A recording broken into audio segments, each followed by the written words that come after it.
5 minutes for Q&A, so anyone can, ask some questions starting now. Like, how are you trying to fundraise? Like, what is it like? What type of fundraiser are you gonna have? And like, how are you gonna raise money? The type of fundraisers I would like to have, I want to focus more on the aspect of us coming together for fundraisers, because I know that all of us are busy and all of us have a lot of busy schedules.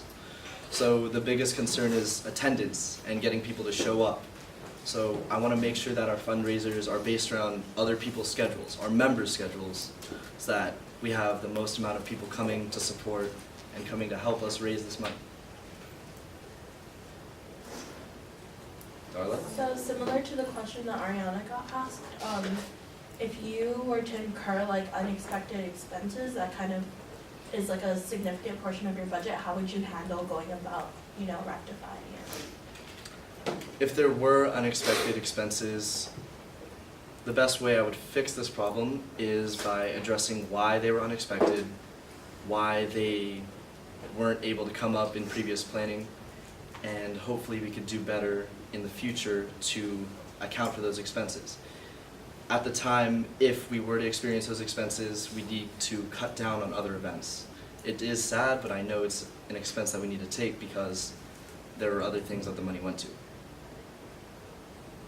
Going off of Dom's question, can you name fundraising ideas that you have? Yes, I know a lot of us love food, love boba, love lumpia. So my biggest idea and my biggest image that came to mind when I was doing this position for treasurer is to host more food fundraisers. Host more food fundraisers for Filipino culture. So remember when we had that one outing at Kargar, I believe, with lumpia, rice, pancit. I want to do more of that, but spreading it more to the community at USC. So hosting a fundraiser for a food event like that would be my most optimal fundraiser. So I know you did the budgeting for the ACE event for the interns. What do you think was like your biggest difficulty in planning that event? I believe the biggest difficulty with plotting the ACE fundraiser was finding out exact prices, because I did work with Daniel on the ACE fundraiser, and the hardest part wasn't taking the accounting, but it was finding out what are the exact prices we need to take so that we know what the total expense is going to be for the trip. Sorry, going back to the fundraising part, I know that you said that you want to have fundraisers that cater to like our cultural community, right? Yes. And it sounded like you were trying to fundraise catering to us as the audience, and it's good to it's fun to make money off of us too, but I know that we should probably extend to the community, but limiting it to Filipino food might be hard to reach out to the USC community. So are there any other ideas that you have to try and expand it beyond the TP bubble? To expand beyond the TP bubble and to more USC, I'd focus on more mainstream foods.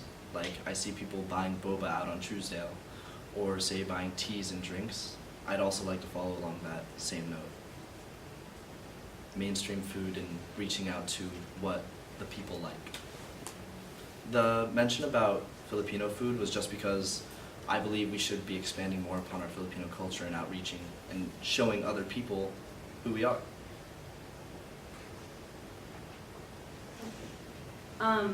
So a big part of the treasurer position is communicating to the board where we are financially.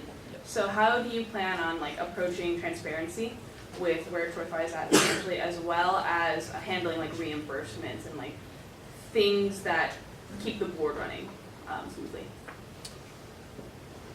With handling reimbursements, I'd make sure that we have accurate bookkeeping. So I know that one task of the treasurer is to issue, say, monthly or weekly statements of where we're currently at with the budget that we have. So say Troy Fi's Venmo, if everything needs to be accounted for, I'd have an Excel spreadsheet with what we currently have, what we owe, what people owe us, and I'd make sure that that Excel spreadsheet is shared with the rest of the e-board so that everybody has access to it, say even interns, so that they know where the money for our club is going.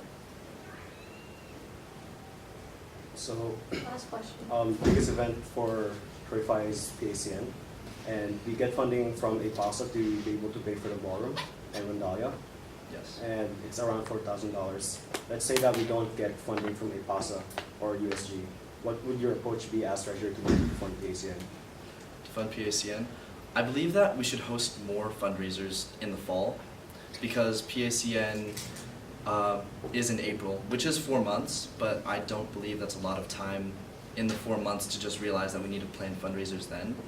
So to be able to plan them in the fall, we have more time, we have more of a buffer, and we have more room to plan, more room to mess up in case things go wrong. But I would like to focus on the time aspect because planning takes time, and by starting earlier, we'd be able to have this time to make things run more smoothly. Thank you.